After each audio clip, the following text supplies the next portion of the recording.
আসসালামু আলাইকুম, কেমন আছেন সবাই? নিয়ে এসেছি হেলদি ফুড।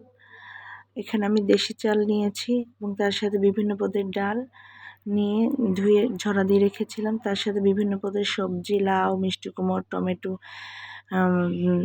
ঘরে যা থাকবে সেই সবজিগুলি আমি সব কেটে নিয়েছি। নিয়ে দিচ্ছি পরিমাণ মতো মশলা। এখানে আমি শুকনো মরিচের গুঁড়া দিব না, তাছাড়া অন্য সব মশলাই দিব। সব উপকরণ একসাথে মিক্সড করে আমি পানি দিয়ে দিচ্ছি এবং আমি খিচুড়ি এটা প্রেশার কুকারে দিয়েছি। আমার খিচুড়ি হয়ে গেছে, 4 শীষ হলেই আমি চুলা অফ করে দিয়েছি। আমার খিচুড়ি হয়ে গেছে। এবার আমি দিয়ে দিচ্ছি বোম্বাই মরিচ, বেরেস্তা রেডি করছি ফোড়নের জন্য। এবার দিয়ে দিচ্ছি আমার ফোড়নটা। বাস, রেডি হয়ে গেল আমার খাবার।